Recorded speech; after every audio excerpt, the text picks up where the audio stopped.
To defy the odds, you have to risk everything and take chances. At Old Nation Brewing Company, we did just that. From an unknown startup brewery to standing alongside national craft brands in just under a decade, we remain one of the last of the large, independently owned breweries in Michigan. Our beer is respectfully brewed using only the highest quality ingredients, and we don't cut corners. With the times changing for everyone, one thing that stays the same is Old Nation's respect for great beer and the people who love it. We're growing in cans produced and fans made. When you taste our beer, you'll know why. And Rieger had a topic last night. I'm not doing it the way he's doing it. But in the postgame, before we ask Rico's question at 4, with Dan Campbell being as emotional as he was, did any of you guys read into it as more than just season over sadness? Like, now that we're several days out from that game, I'm still left, like, he knew it was the end of the team in its current format. I think he knew Ben Johnson was good as gone. I think he knew Aaron Glenn was good as gone. And he probably had a good idea several of his assistants underneath that would be gone. And that this 53-man locker room would not be the same. That there are major changes coming. And this is the part, I'm not being slanderous at all, because I think Campbell has done a wonderful job. But I think he knows in his heart of hearts, they blew the 2 best opportunities they'll ever have. They were up 17 in an NFC title game, and it broke their back.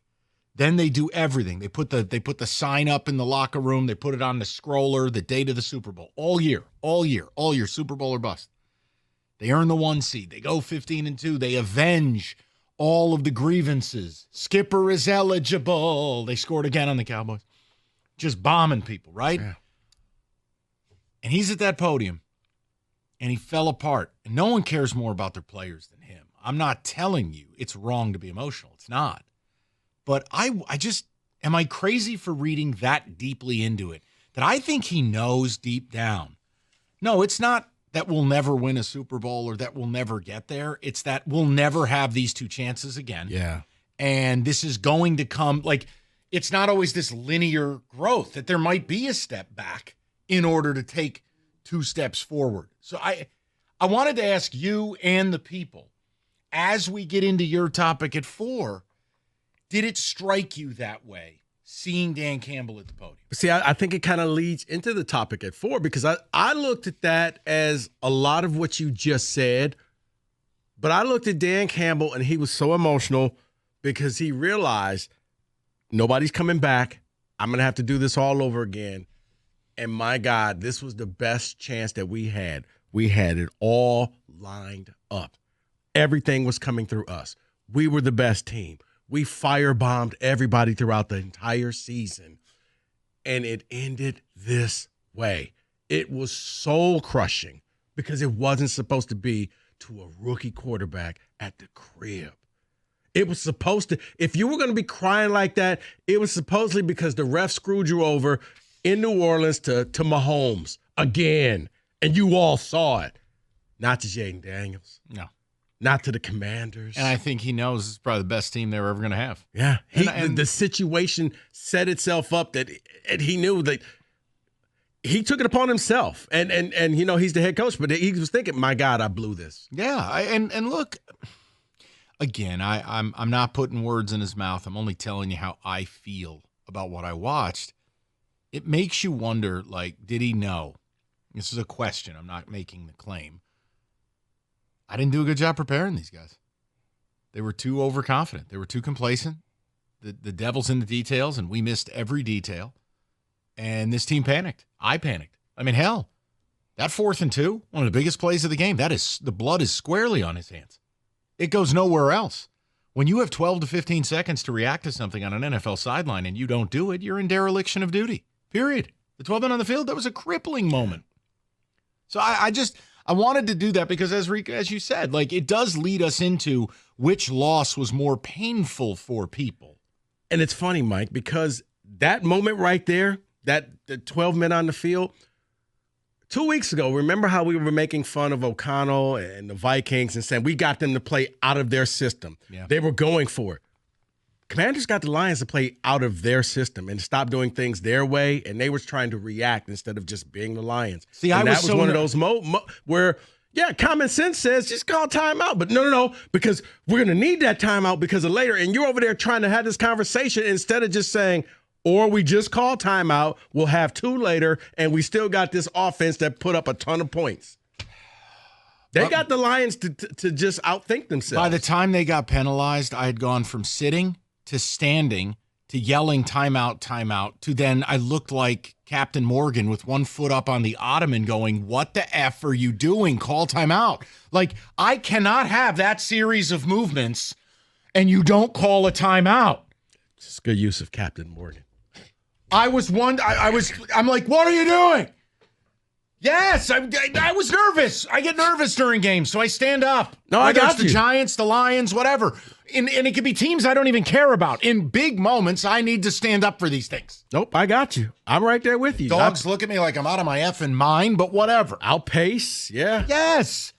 During the timeouts, I got to walk up and down the stairs. I got to do something. I got too much nervous injury. And you could have done that anytime MSU was on offense. You wouldn't have missed anything. No, I just walked the stadium. I just go from suite to suite at that point. Suite to presidential suite. What a flex. David, a few ticket texts if you'd be so kind. And again, Sure. 248-539-9797. The Campbell postgame, did you get out of it what I did? And if the answer is no, there's no crime. We're reading into a man's emotions and reading into his words. It doesn't mean that what we're feeling is there. But I just thought it just jumped off the screen and you go, he knows. Mm-hmm. He knows it's only going to be harder from here. He knows that this wonderful staff that cared so deeply that they passed on jobs, they're all leaving. I'm going to have a hell of a hard time replacing them, and we will never win 15 games again. Yeah. And we'll probably, and guys, this isn't about you, it's about football. Teams that are the 1 seed twice in a 5-year span, twice in a 7-year span, minimal once you take away a team like the Chiefs or Patriots with Tom Brady. Mm-hmm. If you can get that once in a decade, you've done something right. Yeah. You may never get it again. Go ahead, David. Bingo. That's exactly what it was. He couldn't get them across the finish line and maybe never get this close again, and he knew they were leaving. I believe that. All right, so at least there's one other human who feels what I feel. I'm at a 3. I think having the players we do helps, but I am definitely a little bit concerned. My concern level is at a 0. The core of this team is still there. They are not going to forget how to play football. It's not what it's about. That's okay. You're new at this. You'll catch up. You'll be all right, Sparky. No, it's just you can tell people have no idea what they're talking about. They don't. A concern level of 0 doesn't exist. In all fairness, these are probably the same people who didn't think that the Commanders could ever win this game.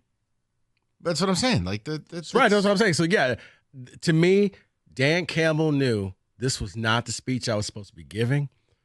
This is I've let Detroit down. I've let this team down. I've let myself down because we just squandered the best opportunity that Detroit has ever had. Now, it's not to say that you can't ever get it back again, but going 15-2 doesn't grow on trees. No.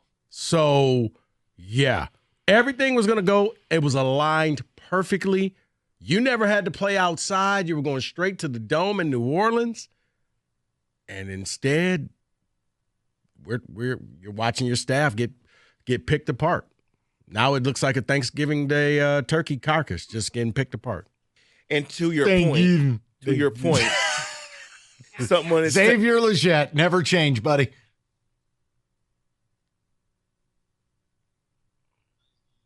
Thank you, Xavier.